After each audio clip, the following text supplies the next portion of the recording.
welcome back everyone to Master Game Design, Unreal Engine 5, Stylized Environment, and First-Person Blueprint course. In the last lesson, we left ourselves off by familiarizing ourselves with the entire software, and now we're going to go into the 3D view itself, into the viewport of this window, and we're going to get ourselves up to speed with that. So if you'd like to skip it, if you're familiar with it, you can go ahead and do so. But just to make sure that everyone is able to follow along with the course, I recommend you watching it through the video. So yeah, I'll see you in a bit. Hello and welcome everyone to Unreal Engine 5 Basics Guide for the Camera Motion. And we're going to start off by introducing you to the camera type of motions within Unreal Engine 5 in order to help you and follow along the lessons easier. So to start off, within the middle section of the software, we have a perspective camera view by default. And using this, we can move our camera around. The main thing that you need to remember for when you're moving your camera around is that by holding Alt and either one of the mouse buttons, you'd be able to make a certain motion. So for example, by holding Alt and left mouse button, you'd be able to rotate your camera around, like so. By holding Alt and middle mouse button, you're able to pan your camera around just like that. And finally, by holding Alt and right mouse button, if you were to scroll up and down using this motion, you'd be able to zoom in and out of your view. Alternatively, you can simply just scroll your mouse wheel and zoom in or out of the project like that. Now, if we want to zoom in towards a selected object, what we can do is, if I were to select this box over here, for example, I can click the letter F, and it would zoom in right onto the object.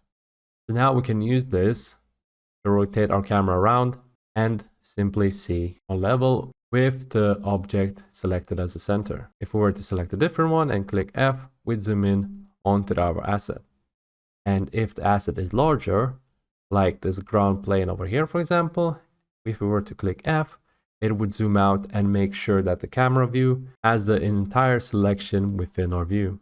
So this is pretty good for whenever we want to zoom in onto our selection. However, you do need to be careful, since if we, for example, were to select the sky and click F, it would zoom out all the way, and we don't really want this to happen. So make sure that before clicking F though, your selection is not something like a sky sphere. Now, if you want to have more control over camera, and let's say you want it to be similar to a first-person game, what you can do is, by holding right click, you'd be able to enter a sort of a camera movement mode within your editor. So right now, if I were to hold right click, I can simply rotate my camera as if this was a first person sort of a game. Now, what's nice about it is if we were to hold right click and use WASD, we'd be able to move around our asset like so. So by holding right click and W, we'd be able to go forwards. By holding right click and S, we can go backwards, A to go left, and D to go right. And also, if you want to go up directly or down directly, you can use the combination of Q and E. So by holding right mouse button and holding Q, I can directly descend down to the level. Similarly, by holding right click and holding E, we can go up the level just like that. Now, if the camera is a little bit too fast or too slow, we can make use out of this icon in the upper right corner, which says the camera speed.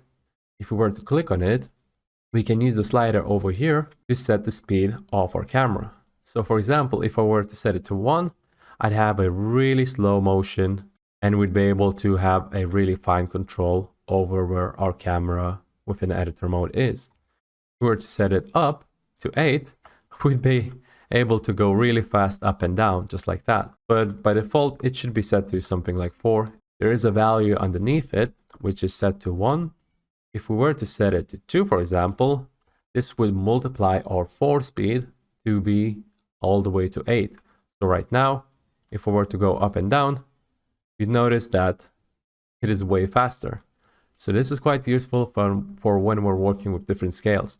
I personally only recommend you to use this value for when you're going up and down in scales. So for example, if you're working with planetary kind of scaling, we'd want this to be increased to, for example, like 14. And then this way we'd be able to go all the way out real fast out of a level. But by default, keeping it at 1 and simply scaling this up and down will do just fine. Now within the perspective view, we also have a couple of hover perception modes, and those would be seen on the upper left corner of the window for our perspective camera. So right now we have set it to perspective.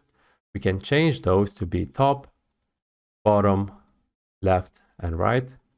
And what this would do is basically, it would help you get different types of views for our level. So right now, because I'm set to bottom, if I were to set it to left, and if you don't see anything, we can always make use out of the letter F and go back onto the level just like that. So this is quite useful for whenever we're creating environments and assets, and we just want to make sure they look good and proportional to the rest of our level and from all sides of angles. Again, by default, this will be a perspective.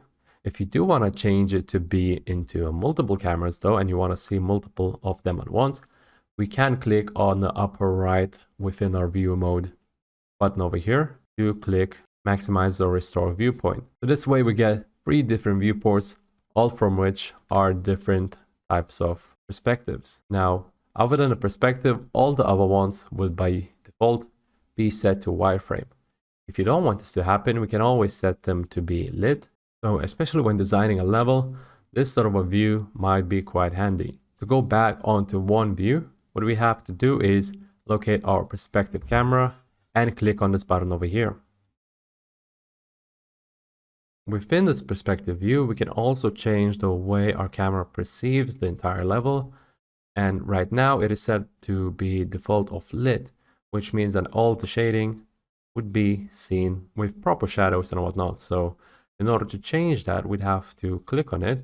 And if we want to, for example, select unlit, which would show you all the level without any types of shadows, we can go ahead and do that. We get this sort of result.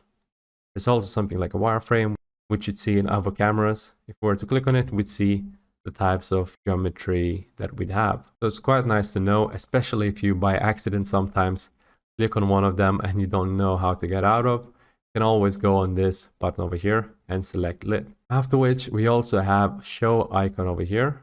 This one will get you different types of visualizations for your perspective camera. But what you need to know though is if you have something that's a little bit off, like for example, I have my grid right now, which is barely visible, but is often quite useful for when we're creating our level. But if this is not visible, for example, if I have this turned off with this button over here, and I want it on, but I don't know which one exactly it is, we can always go ahead and click use defaults, and this will bring back all the selected defaults that is usually set up by the default template. And that's pretty much all there is to the camera controls. I hope you enjoyed the video, and now let's get back to the course. Hello and welcome back everyone. I hope that the video was informative and you were able to pick up on the viewport and its controls. And so now in the next video, we're going to continue on with this and actually work ourselves with the content provided within the project to create ourselves a stylized scene. So yeah, I'll see you in a bit.